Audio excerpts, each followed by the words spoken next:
The Cold War was a very tense time between two giant superpowers, the United States and Soviet Union. But during this time, the Cold War never turned hot. It was actually fought as a Cold War in back alleys and dark corners of the world.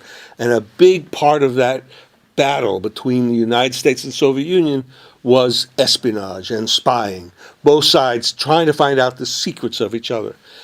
Adolf Tolkatchev was probably one of the greatest spies of the United States had to provide secrets from inside the vaults of the Soviet Union. These were extremely valuable military secrets that Tolkatchev provided to the United States. But you have to keep in mind, these kinds of secrets would have been very valuable if the Cold War had ever turned hot. So both sides were always looking for an advantage. It was a tense, competitive war, even though there was never any shooting.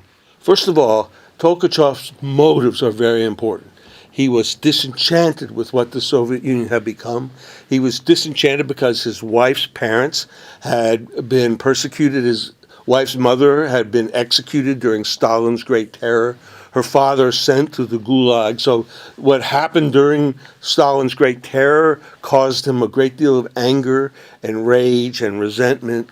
Also, Tolkatchev and his wife, Natasha Kuzmina, had very high hopes for that period of Soviet history known as the thaw.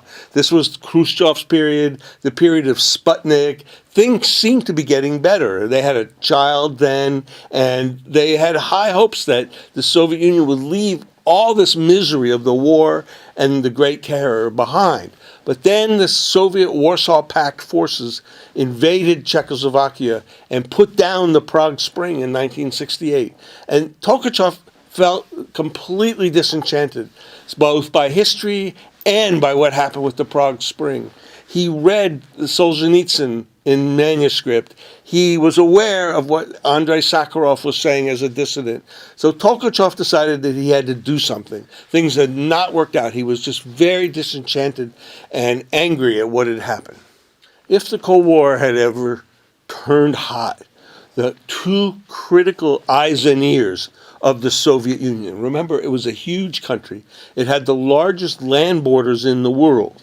And it had the NATO on its borders. It had two places it had to watch. One was the land radars that protected its borders on the ground. And those were defensive. It would defend itself with those. And in the sky, the airborne radars that it would use to attack others. Tolkatchev compromised both the land and the air radars to give the United States an advantage in both of these critical aspects of air defenses. So this was something that would give the United States a great edge in case the Cold War ever turned hot. And it would allow the United States to read the mail, so to speak, of the other side. In the middle of fighting, in the middle of flights, the United States could read the message traffic between Soviet pilots and the ground control. So I think that many people think of spying as maybe entertainment, but actually spying is like war, is a very dirty business. And really when it comes down to it, when you strip away all the claptrap and the nonsense about spying, it comes down to really what is the moral values that the spy represents.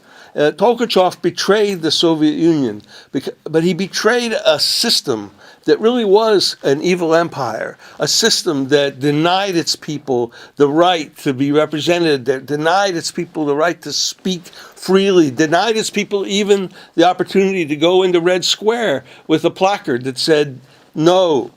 And so Tolkatchev spied really against the system. He told the CIA later, he said, I don't have nearly enough love or romanticism to say I'm spying for the United States.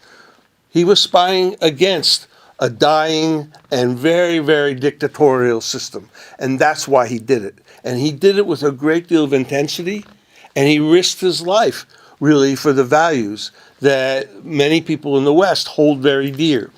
After he was executed, his wife, Natasha, was in prison for a while, and she, in her final years, was asked, why did he do it? And she said, he did it for freedom. And I think that was a remarkable statement, considering Tolkatchev had never been to the United States. He never lived, ever, in a free country.